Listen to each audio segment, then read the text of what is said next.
Hi, my name is Damon Lembi and I'm the CEO of Learn It. I hope you enjoy your class. And if you do, please like and subscribe to my channel because we have plenty of more content coming. Have a good day. Hello, and welcome to Learn It's course on communication styles. My name's Christian Durso. I'm a facilitator at Learn It. I'm really excited to be with you here today. I have a mission in life to bring more creativity into the professional world and more professionalism to creatives, and I'm really excited to do that here with you today on communication styles. Now, I want you to consider that the quality of our relationships that we have in life and in business is directly proportional to the quality of our communication. Communication styles, understanding the different styles that are out there, the kind of style that we prefer, the one that we default to, and the defaults that others around us have, bringing our awareness to this allows us to see the value that other people bring even when we find ourselves in a communication disconnect.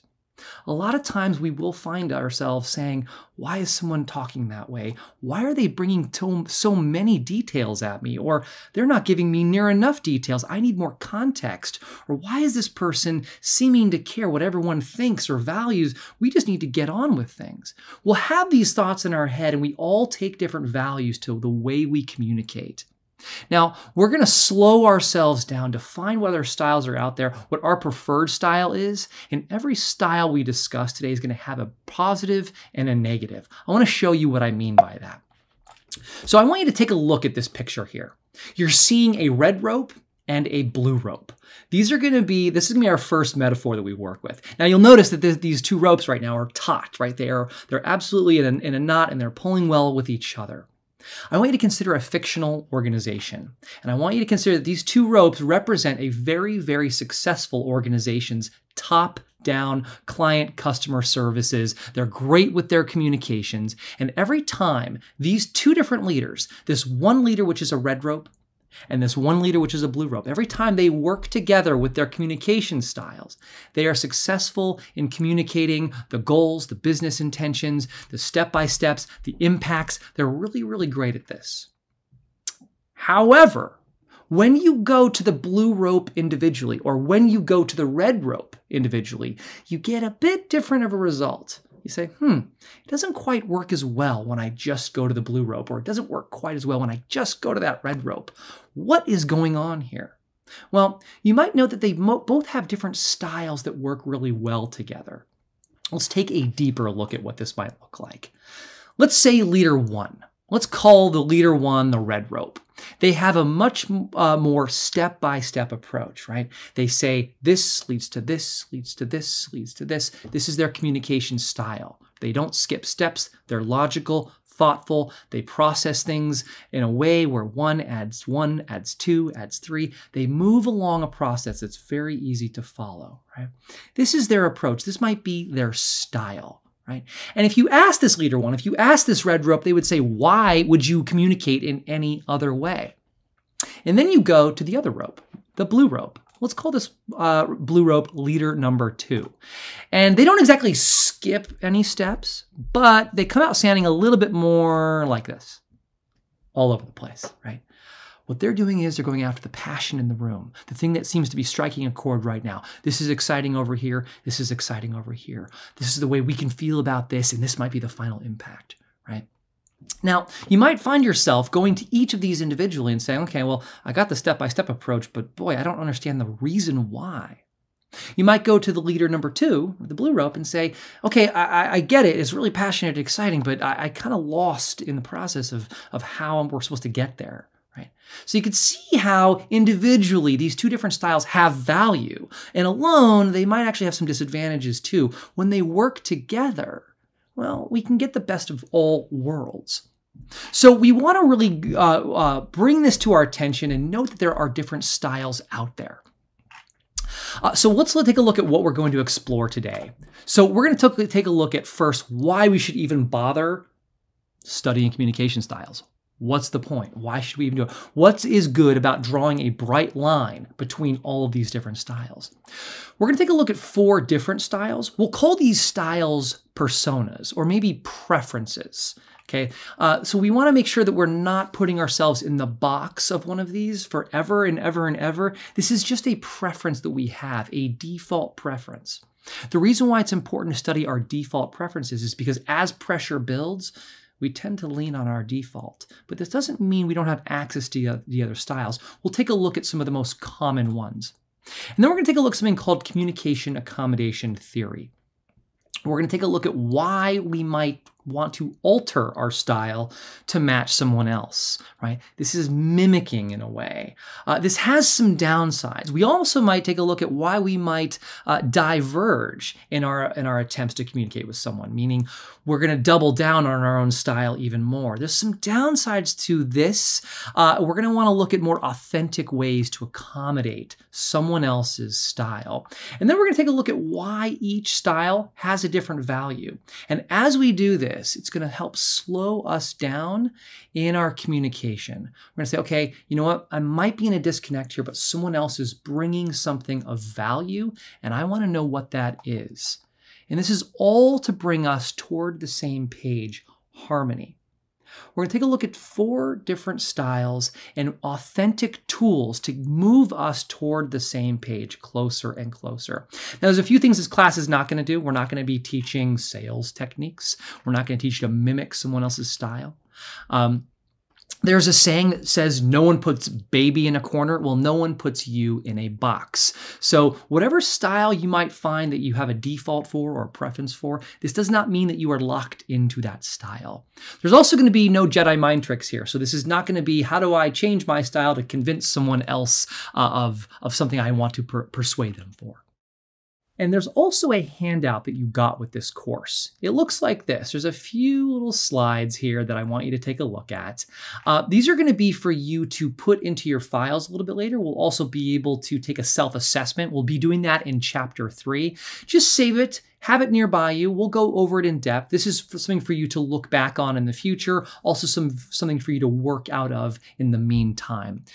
Make sure you keep a piece of paper and a pen handy, or type along with me if you want, because there are going to be some exercises where I'm going to ask you to reflect. Writing is thinking, so I want you to be thinking along with this course. So I want you to, before we go into our first exercise, I want you to think back to that blue rope and that red rope, right? And I want you to think about someone that you work with that has a different style than you. Now, you might not be able to label it just yet because we haven't gotten that far, but I just want you to think of someone that you have a communication disconnect quite often. You say, okay, why are they doing that? Why are they bringing this up? So I want to be clear about something too. The communication styles, they're a bit different when we are in a communication disconnect than when we have someone that we just have a behavioral problem with. That's a different topic. That's something closer to dealing with conflict or difficult people. This is also not underperformance, right? These are different problems than having a communication style problem with. So I want you to think about someone that you're not worried about their underperformance necessarily, not too much. You're also not worried about them having a behavioral problem. You're just finding yourself in a communication disconnect. The things that they care to talk about are not the things that you care to talk about all the time. Bring that person to mind. And if you're having trouble bringing that person to mind, ask yourself these questions. Who do I find myself saying these kinds of things to? Or in my own head? Why are they talking about that? Or this is irrelevant. They keep going on and on with these details. I don't need all those details. Or you find yourself saying, okay, they gave me all 4 seconds and I need to know more context. They didn't tell us why we're doing this. They didn't tell me why we're doing this thing, right? You also might say, hey, hurry up and get to the point. You know, you're taking too long, or even slow down. I need to know a lot more, right? Who is that person? And write a little bit about what maybe bothers you about it, right? Someone who gets a little bit under your skin, perhaps in the way they communicate. And as you do this, what this is going to lead you to is the second question in this exercise, which is, what do you value in communication? What are the things you value, right? Do I just value, just give me the bottom line. I just need to know the main thing so I know how to get along or get on. Or do I need to know a ton of details? I need to know what the process is. Do I need to know everything? What do you value in communication?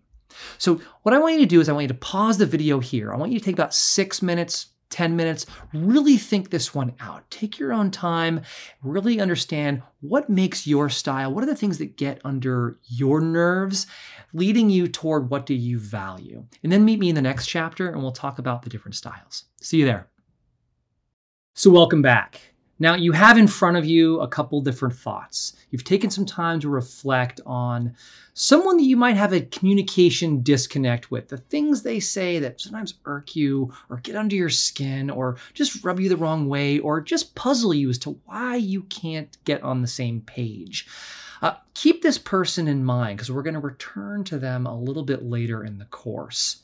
You also might have in front of you a couple ideas about what your values are as a communicator. What are the things that you expect other people to know about? What are the things that you hope other people give you when it comes to communication? Now, with that in mind, let's move on and talk about the 4 different styles. First of all, why even bother studying communication styles? So clear communication is obviously going to be ideal in any kind of environment, business or personal. However, understanding is going to be that pathway toward that clear communication. And understanding it cannot be reached without a knowledge of how your teammates speak, how they listen, how they interpret your communication. Common problem that might come up, that you might see a lot. Have you ever tried talking with someone, maybe someone you work with, right? This might be the person you just thought of. You want to talk to them about something important or meaningful, but no matter how hard you try, you're just unable to connect with them. Everything you say was misheard or misunderstood, and everything they said seemed to be referring to or alluding to something else. And the conversation ends with this lack of understanding at best and hard feelings at worst, right? In the workplace, this can lead to a lot of inefficiency. This can lead to low morale and even toward isolation. So the good news is that we can mitigate this. So this is why we're taking the time to understand the 4 main communication styles. So a little bit of context here. The topic of communication styles has a ton of literature. We've read it, we've studied it, and we've boiled it down to 4 different personas. And I want to make sure that we're using this model very broadly, right? I said earlier that we don't put anyone in a box, right? And this includes you. As we go through these, you might find which one you identify with the most. And you also might say, you know, but in this other area, when it comes to this part of my life or onto this subject or in these circumstances, I might be a little bit more this style. That's okay. We want to use it broadly. This is also not a personality type. These are our communication preferences. So I want us to be able to use this model on a large 30,000-foot view. Another thing that I want us to consider is that no style is better than the other. So we're not going to line up and say, these are the styles that I want you to have because these are the ones that are successful and these are the styles that never work anywhere. We're going to talk about how each style brings its own value to any kind of communication. So let's dive in. We're going to take a look at how the styles break down along different differentiators. The first set of differentiators runs along this x-axis, and this is either a step-by-step approach or a more free-form abstract approach. So along this x-axis, we have this, the way this might break down is, you'll remember leader 1 and leader 2, that red rope and that blue rope. Right? So this is along one angle. Are we more step by step? Do I prefer, I need logical arguments, I need it to follow, or am I someone that really kind of jumps around and really moves toward more of a free form? Or do I care about things that are not detail oriented so much? Details distract me, or they're not as important to me. Or the step by step where details really do matter. I need to know all of them because they're all connected, right? So this is one level that we're on. Let's take a look at the y-axis now. Am I more personal in my approach to my communication? Do I care about the emotions and the empathy and diplomacy? Or am I more interested in facts, empiricism, raw data, black and white, right and wrong, ones and zeros, right? So as you ask those 2 questions, more step-by-step, more abstract, more personal, more empirical. You then find yourself in one of the 4 quadrants. And people are going to break down along each of these. And as you say, as you're already thinking about it, which quadrant might I land into? So let's take a look at the first one.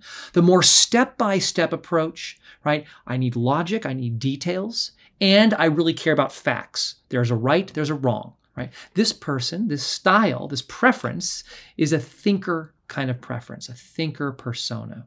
Now, like I said, everyone's going to have some advantages and disadvantages, right? This thinker, they can look for results. They're really good at noting right and wrong. They care about details. Details matter. If you miss a detail, well, we're going to have a problem, right? The thinker style tends to also be a little bit colder, right? They're a little bit more results oriented. Because they value empiricism so much and step by step, feelings factor less into their equations or the things they want to talk about, things they value in communication, right? So the thinker style is one. Now let's take a look at still step-by-step approach, right? So we're still more detail-oriented and logical, but we're more on the personal end of things, which means it's a little bit more empathy, a little bit warmer. We're actually making our conversations, we're making our communication to benefit people, right? We actually tend to value processes as a planner persona, how these processes might be helping other people. A little bit more functional. We're going to lay out a timeline or a roadmap so that we can help other people. Keep going. Now let's move to the other end, the more abstract, right? A little bit more 30,000 foot view. Don't bother me with the details so much. Also, let me get to the things that are exciting or passionate, right? Let's go to the feeler persona. They might make a case for something based on passion, based on personality. They're also diplomatic, right? We want to make sure everyone's getting along. How are you feeling? I want to do a check-in. Let's take some time at the beginning of the meeting to see how everyone's doing. You can see how this might bother the thinker. Thinker might be thinking, we don't have a lot of time, so let's make sure we're getting to things that actually are going to give us results, right? So you can see how all of a sudden communication can begin to break down with just a few of the styles laid out. Now let's move up. So now let's take the person who is really more on the abstract side of things, but they're away from the personal and they're back up toward the empirical, right? This is the intuitor. Right? This is where they make a case for something based on a 30,000 foot view. Give me the bottom line. They're upfront, they're direct, they're economical. Right? I want the abstract, but make it clear. Not too many details. I just want to know the number at the bottom of the ledger. Right? This is that intuitor kind of style of communication. Now, you're probably already starting to say, ooh, which one do I fall into? You probably already have an intuition. That intuition might be very high too. You might also be thinking, ooh, I hope I'm not that one. Or I really would like to be that one. Right? Again, slow down because these are just preferences. So what we're going to do is we're going to take an assessment in the next chapter to find out maybe where we might land, but also remind yourself that these are just preferences and we're not going to fall into one box. And again, each one has a upside and each one has a downside. Even if you took a look at this quadrant right now and you might say, what would happen if my entire department, if my entire team only landed in one quadrant? We would be missing out on something. We wouldn't be very well rounded in our communication, right?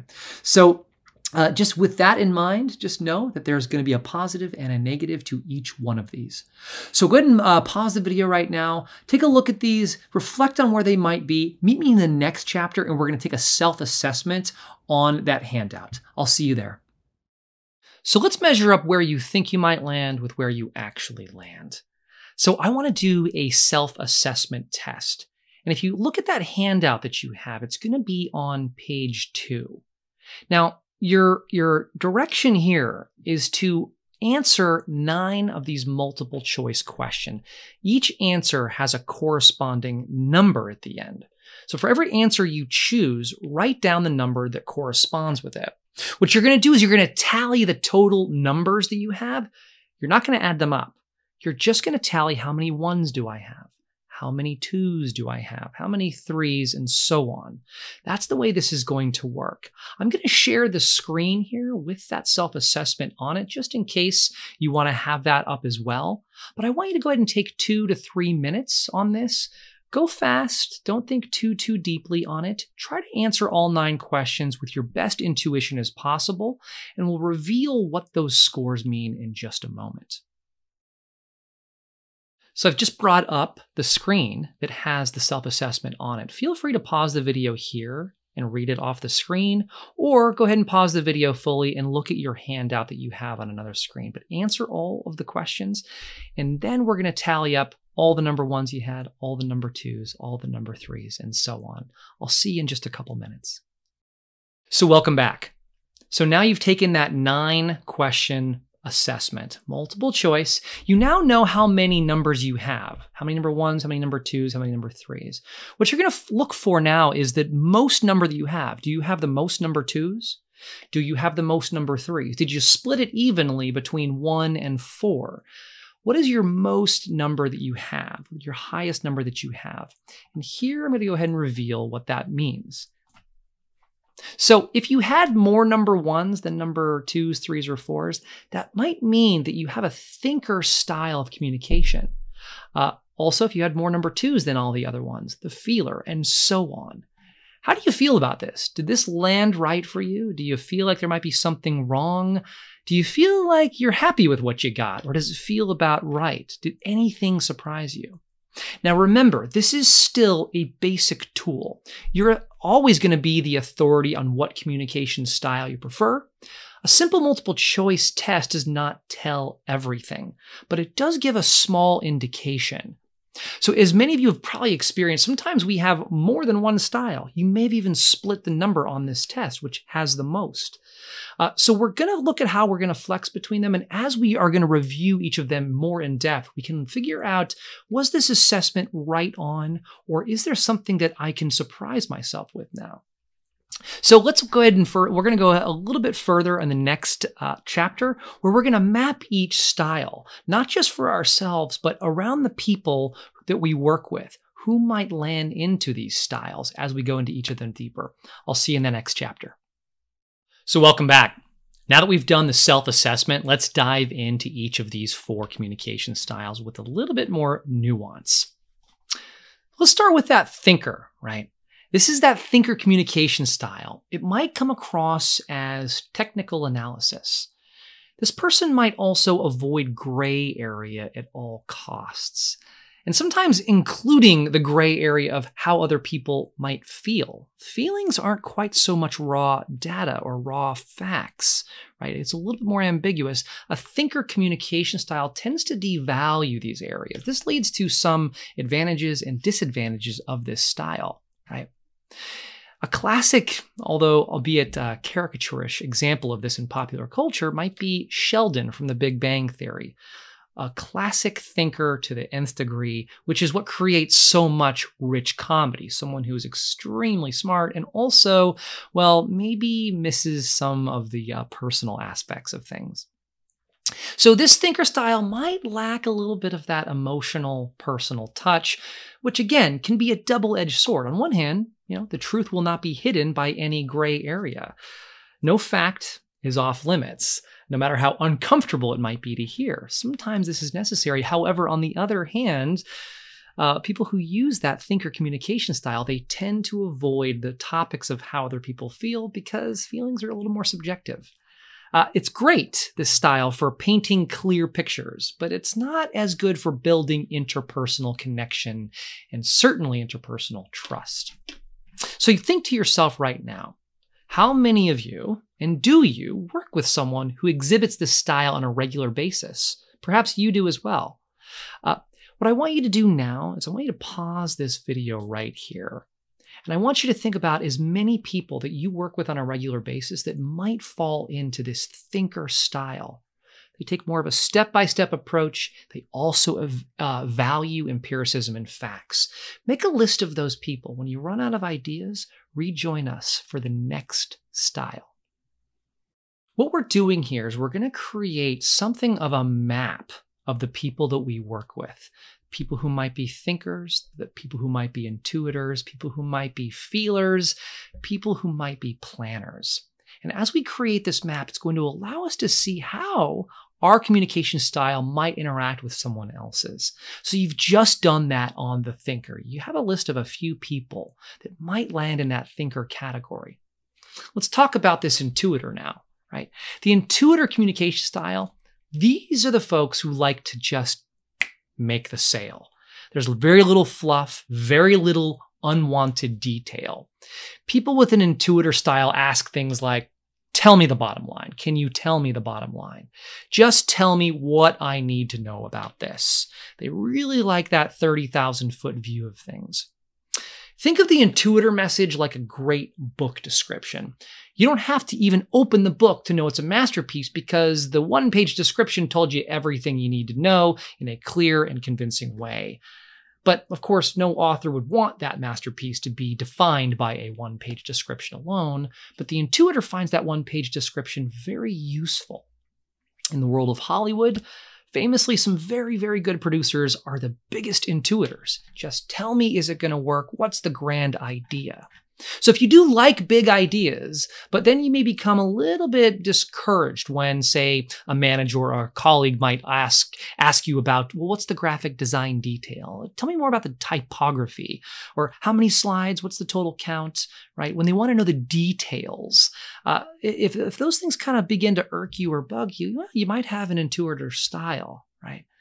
I don't want to confuse this intuitor with simple-minded or small-minded. It's not that at all. It's a communication style. It's not a personality type. People can use this style and also get down into the details as a part of their work performance style. But when it comes to communicating, what they're really interested in is big picture. So now I want you to think again. Create this map. Who do you work with that falls into this intuitor style? Is it you? And I want you to go ahead and pause this video for the next few moments and make a list of all the people you work with that might have an intuitor style. And when you've done that, hit play and rejoin us for the next style. Great. So now we have the thinkers, we have the intuitors. Let's continue on the planners now. So this style derives energy from more sensory, tangible aspects of the work. They really like to get their hands dirty in their approach to communication. So people who utilize this planner style, they tend to exhibit emotional investment in large, detailed processes. They really like roadmaps, and they also tend to have a flair for storytelling. Now, don't mistake the planner for the thinker. They share some similarities, but some differences here are the planner also has a personal investment. Whereas the thinker style uses messaging that's organized only by logic and only by empiricism. The planner is showing you how multiple systems work together to create a bigger picture. They love getting their hands dirty in the details. And while the thinker might share some of these attributes, the planner's lens is a little bit more colorful than black and white, ones and zeros, right? They understand a little bit more nuance, and that just makes things a little bit more richer and a little bit more personal. So if you become annoyed, as an example, in meetings whenever a manager might ask, can you just give me a one-sentence summary? By the way, that manager who asked that might have an intuitor style.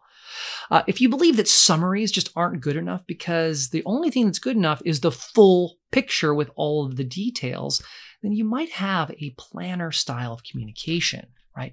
Anything less than the full roadmap might leave out something that get misunderstood and misused. So now I want you to pause the video again. I want you to think about all the people you work with that might have a planner style of communication. List all those names. Also, do you fall into that planner style? Do you seem to share some attributes with those people you're listing down? Go ahead and take 3 minutes. Write down all the planners you can think of and join us for the last style. The last one we're going to look at, of course, is the feeler. Now, this is not to be confused with people pleasers. Those who have this feeler communication style, they're naturally empathetic to the morale of almost everyone that they work with. This empowers them to be diplomatic, right? Allies, team builders. They offer support. Despite often being misunderstood by those who tend to be a little more task or detail oriented, they actually do provide a great quality of support and help in their style of communication. The feeler style might say something kind of like this. Hey, let's wait before we dive in. I want to make sure people are prepared and can maybe handle this change. They want to see, hey, I want to check in. How are you doing? How are you feeling, right? When we're working on a deadline, this can sometimes frustrate people. Say, can we just get to the point? We don't have time for the niceties, right? But the feeler style is allying themselves with the team on a personal level, looking out for the well-being and ultimately advocating for morale. So if you tend to like starting your briefings or your meetings with a bit more of a check-in, right? Or taking care of, hey, how's everyone doing? How's everyone feeling? I know this time crunch is a lot on us. How are you feeling about that? You might have a feeler style, right?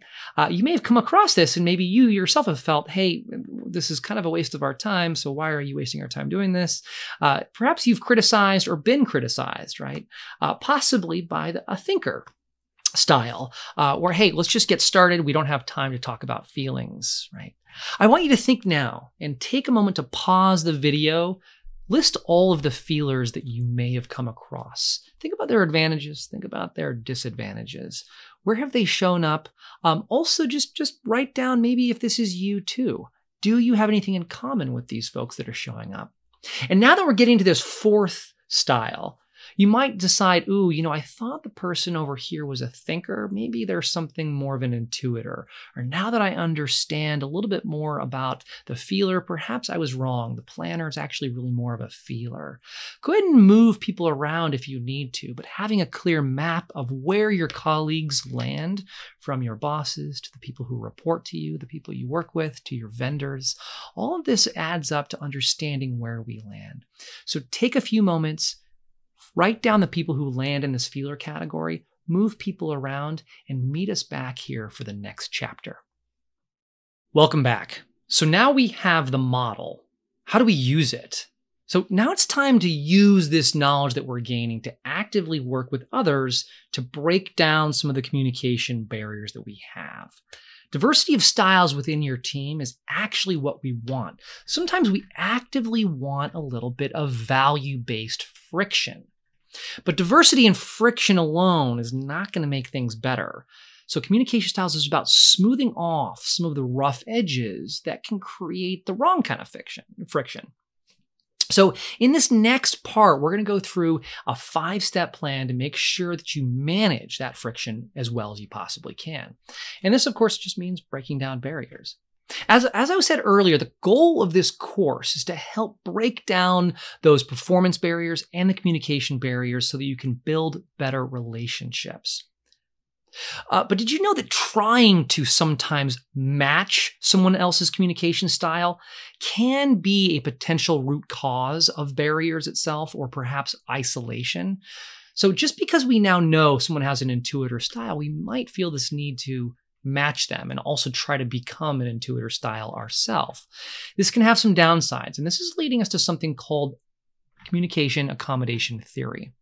Now, this is the theoretical study of communication between people and also between groups. And what this theory does is it tries to explain and predict when people are going to adjust their behavior while they're socializing. So the idea is that communication accommodation theory interprets our base reactions to communication barriers, and it shows how we naturally behave in groups. So consider, how might you feel, how might you react if someone with a different communication style or perhaps personality type obviously tried to mimic your own style? Have you had this done to you? Perhaps by a salesperson who was not so gentle? Consider the opposite too. How might you feel or how might you react if someone with a very different communication style or personality type obviously accentuated their own in a sense to double down on their style against yours to show how they're standing apart? Perhaps to emphasize a disagreement or perhaps to make a point. You might say, okay, maybe I feel that our differences are reduced. You also might say, well, I feel like our differences would be actually emphasized. You also might feel, okay, well, were they just trying to connect with me or were they actually being disingenuous? The point is we begin asking ourselves why the person is changing what we know to be their style simply to connect or make a disagreement or to emphasize a difference. So some positives and some negatives here. Communication accommodation theory, just a basic synopsis around this. It looks at the motivation behind why we switch our own style. Gaining approval is really the big one here. We might switch our style to accommodate someone else's style just so that they like us more or so that they buy into our idea. So this is about convergence. Have you ever seen a politician maybe code switch in an accent when they visit a different part of the world or a different part of the country? It's a similar idea here. We might want to pretend to be a little more bottom line focused when we're talking to our intuitor boss, but really when our own style lives in that feeler section. This can sometimes come across as less authentic. And this is the downside. We also might double down or perhaps lean further into our own style just to prove something to the other person. And so there's some critiques around this. And mostly it's that this theory really only starts to scratch the surface. Communication is extremely complex. And this course's objective is to really transcend chance and lean into our authentic selves. So what if we did try to lean into this communication accommodation theory by intentionally converging or perhaps even intentionally diverging? While our intentions might be good, there could also be these unintended consequences. And the goal of breaking down the barriers is really about rapport. We don't want to just do crude mimicry. So if a speaker over-converges, what this means is that the audience is either aware that accommodation is taking place and is made uncomfortable, or simply just feels mocked, right? And also if the speaker over-diverges, what this means is that the audience might feel alienated or feel humiliated by the emphasis to which the speaker has already distinguished their difference. So both of these unintended consequences could be potentially catastrophic, especially when you consider the differences in culture, when you consider the differences in ethnicity or positions of leadership, gender differences, or any other power dynamic that might be at play. So it's extremely important to be authentic in our attempt to break down these barriers. We don't want to mimic someone or push them away. So accommodate your communication style with empathy. We're going to want to lead with humility. We're also going to want to lead with clear intention. So how do we do that? We do that by starting by finding the best parts of each style, to find the value of that style. In the moment is good, but if we plan ahead, which is what we're going to do now, we're going to understand what they're bringing to the table with their style. It's going to help us slow down the emphasizing of those differences.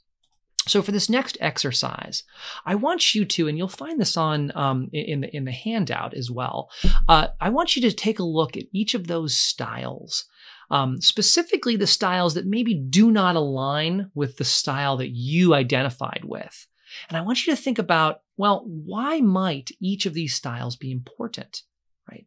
So go beyond just the simple pros and the simple cons of here's the good things about them, but specifically more particular to your job or to your industry. How might this feeler style, even if I don't have this feeler style, how might this feeler style bring a benefit into the room? I'm not an intuitor, but how might this intuitor style bring some value here? So focus on the good that the style can bring and go through each one. Try to cover each of the 4 styles and just in your own words. In particular, I want you to make it specific to your job, to your industry. How does each style contribute something that another style might not? Begin there so you can see the value of each style. Do that for the next 5 minutes or so, and then join us for the next chapter. So now what you have in front of you is a list of all the styles and the value each of them bring. This is going to be the first step to slowing down that gnawing feeling you might have of why are they going through all these details? Or why are they asking me for more details? That thing that slows you down and says, okay, this person is bringing a value that I don't necessarily have at the moment, but maybe there's something to what they're asking. And let's just figure out how to communicate better because I see the value. So this is coming down to achieving understanding. Communicating is not all about delivering. It's also about receiving as well. And as we're working toward harmony, right? And genuine connection. It's really helpful to maintain a curious mindset. And this is going to always begin with listening. So let's think about ways we can listen better. The first way is just questioning. When we ask questions, not as a challenge, but in genuine curiosity to know more, it shows that we care. It also has the benefit of helping us learn about the other person. This is either through empathy or with them just telling more about their position or their point of view. Can you tell me more about that? Can you tell me more about the details? And again, this questioning has to be done delicately. If it's done with a challenge, that challenge is felt and we're in creating more problems where we don't need to create them. Also, active listening is a big one. What this does is shows curiosity. It also shows interest through an active feedback loop. And this improves conversation at all levels. This is proof in showing your homework that you actually do want to understand, that you're trying to get their point of view right. And then responding.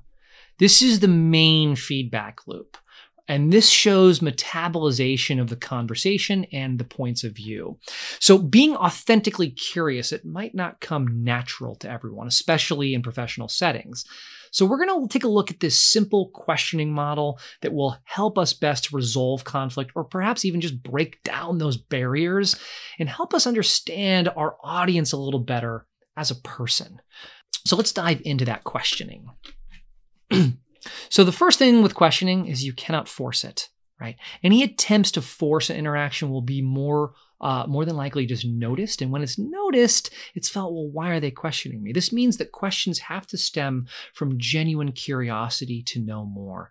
Having a bit of a smile on your face and a genuine tone about, can you tell me more about that, is really a good place to start. Also, engage your audience with questions and make sure that the questions are genuine, right? Not something you think will just help you reach a goal. So you don't want agenda-based questions, open-ended questions, specifically ones that are unique to your audience. It'll give you a bit of a head start by showing that you've been paying attention and that you're genuinely interested. And you also are going to want to make sure that we're digging, right? Asking these big questions like, how, or can you tell me why this is? Not why with a tone of voice that is asking a challenge. Why are you doing that? But why are we doing this? Can you help me understand? Encouraging the other person to open up and talk a little bit more. So digging shows our curiosity. Also, we want to go into active listening. Now, some of the first step, the prerequisite for active listening is this: keeping those distractions low. Right? So if you are having a conversation, putting away the devices, right? This is a learned skill. Try to make yourself stay in the moment, even when distraction pops up. Sometimes even identifying, I'm sorry, I got distracted for a moment. I didn't hear that. Can you say that one more time? This puts the accountability on you to say, hey, I've noticed something and I'm going to be accountable for it. And I want to continue to stay in this conversation. You also can't overplan what you're going to say. Sometimes we're going to say, I'm going to plan everything out. Well, it's like planning what we're going to do in a boxing match. You can't plan everything. You have to be in the moment, right? You want to try to quell any preconceived notions as you listen. Invariably, we're going to have some that are going to come up. Okay, I want to ask about this, and I really have a strong intuition about this, but really try to stay active. And this is in the listening part. Now, eventually, we might want to go to a convincing part, which is a little bit different. But when we're actively listening, again, this is engaging with their style on their terms. We don't want to be planning. We don't want to be agenda focused, right? Also focusing on listening, not analyzing. Yes, your goal is to learn their communication style preference, but no, this is not achieved necessarily by trying to analyze it in the moment. We might want to come after the communication, be like, okay, where might their style have landed? But if we're in the middle of a conversation, we're trying to see where they are in the chart, what are we doing? We're not listening at that point. Analysis is going to come a little bit later. I also want us to think about responding, how we might respond better. First, we want to ensure that they are done answering a question, or they're done with their point of view. When we offer a response to what they said, make sure that we've heard them. And we can do this by responding directly to what they said, perhaps even with another question. Am I understanding this correctly? Is this where you are? I just want to make sure I'm understanding it correctly, right? Again, without a challenge, without a bit of a spin or sass in the voice, but a true curiosity. You can also do this by talking about yourself and something that's related to or in common with what they just said. It's also okay to answer something succinctly and maybe take some time to think about the entire interaction. We want to respond maybe more thoughtfully later. Perhaps sometimes that's useful. It's better than forcing a disingenuous answer now if we're not sure what we want to say at the moment, right? So these are the steps to making a more genuine connection in our listening and in our relating to the other communication styles. Join us in the next chapter when we put all of it together for better hygiene. So now it's time to put it all together. So far, we've learned how to naturally accommodate our communication styles and how to avoid negative reactions. Also, how to find value in each of those 4 styles, to leverage each of those to solve problems and to break down barriers. We also took a look at how to adopt a curious mindset through active listening, questioning, and responding. Now it's time to think about how we're going to use this knowledge to actively work with other people and to break down those communication barriers. So this is going to be a 5-step plan to make sure that we're managing friction as it arises. Now, 5 steps can be a lot, but you can make it a habit until it becomes second nature. So here's how we're going to break down these communication barriers. First thing is we notice some friction, perhaps, with a coworker or a leader. Right? We took a look at this at the very, very beginning when I asked you, who might you not get along with? Those 2 ropes, they might be a little frayed. Where is that fray happening? Here's where you ask, well, what is that root cause? If it's a communication style breakdown, here's where we move on to step 2. Now, it's important to note, sometimes the cause of our miscommunication is actually not communication styles. It might be something else. But if it truly is the way someone likes to communicate versus the way I communicate, now we can continue on to step 2. Here's where we're going to identify the communication style difference. Now, reminder, the easy way to do this is to run your best educated guess up across that x-axis and up and down that y-axis. Does this person take a more step-by-step or a more abstract approach? Are they more personal values, or do they value more empiricism and facts? And then where do they land along that chart? Again, we don't want to do this in the moment. We want to analyze this later. If we're trying to analyze someone while we're talking to them, we're not really listening.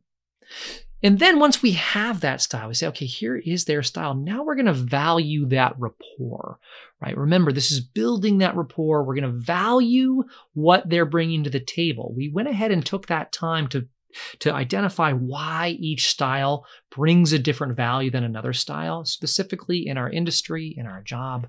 So we're going to remind ourselves, okay, we have a friction. I've identified their style, and now I'm going to remind myself of the value they're bringing, right?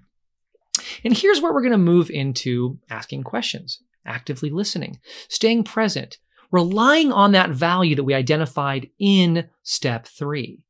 And when it comes time for us to make our own case, when it comes time for us to talk, after we've done all that active and reflective listening, now we get to use our own preferred style. Do I need to say anything more? If so, maybe say it, reassess. I don't have to change the style that I have, but I've taken time to truly listen to them and understand their points of view. So now here's where we're going to return to that colleague that we came up with at the beginning of our time together, right? They had a different style than you. Those ropes, they're not so taut, they're a little frayed. So we're going to draw out that plan with each of these steps. Again, you're going to determine what their style might be. Acknowledge the value of their style. I want you to think about what kinds of questions you might be able to ask them with curiosity, with genuine interest and authenticity.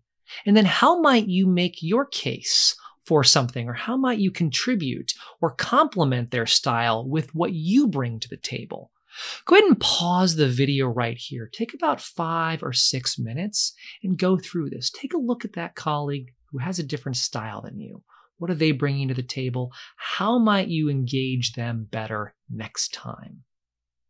So welcome back. You've taken that moment to really consider that colleague. This is just that other one person you don't get along with in a communication way, bringing understanding of your different styles, bringing understanding of what their values are that they bring to the table, and working with them on that.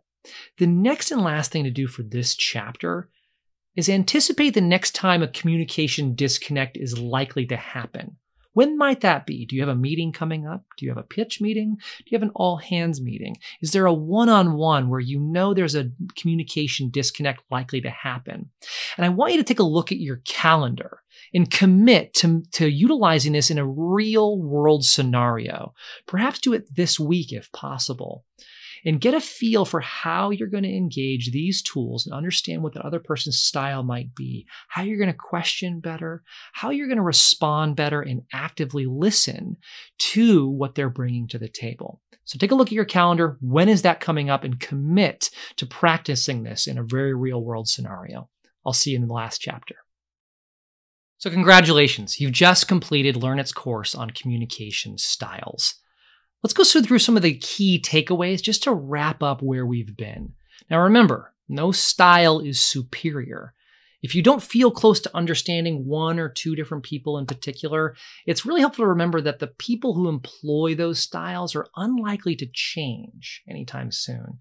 So it's best to use what you've learned here to reach an understanding and to not try to change or double down on your style to make a point or to show a difference. Communication styles also, they're really more preferences and they're not permanent. Some people really do have primary, secondary, even a third communication style. And even these might change depending on the situation. So it'll benefit you to always remain flexible as you work to understand and utilize the different styles and the different preferences. At LearnIt, we really do value diversity of thought, experience, background, and it really does make teams and organizations better, but only if you're able to work with the different opinions, the different ideas, the different experiences in a positive way. So the more styles on one team, the more different styles, the more potential they have if they're able to work in concert with each other. You don't always have to go this alone. Remember, like the team of the two leaders, right? Those two ropes at the start of the course, sometimes the best thing to do is to leverage an opposite and to find someone who has a different approach than you to work together to have the best of all worlds. Some actions to take here as we're saying goodbye here is to take a look at those styles. Study these styles, study those 5 steps. Try to put this into practice sometime this week or coming up. And also look for the differences in styles. As you go about your work, see if you can think, maybe this person lands in this style. Maybe they do it in this style. You have that map of everyone you might work with and the different styles they might land into. Adjust it as appropriate. Notice where people are showing up in new ways, in new scenarios. It'll help you understand how best to communicate with those other people. Take a moment here. Pause the video for the final reflection. What's something, as a result of everything we've taken a look at today, what's something you're going to stop doing? What's something you might start doing differently? A new idea you perhaps heard that you want to implement? Or if you heard something that was reinforced today, what's something you're going to continue doing? Take a moment, pause the video. What's something you're going to start, stop, or continue doing as a result of our time together? Again, my name is Christian Durso. I hope to see you in the in-person LearnIt courses too. We get a real great chance for hands-on experience, some individual coaching, some moment-to-moment work, some cross-pollination from other people in the course about things they're taking away, things that have worked for them. There's a real great value there. Also, make sure you join us at our offsite. It's a great community of people just like you who are interested in ideas like this and want to talk about it. Please join us there. I hope to see you in the future. Until then, good luck with your communication styles.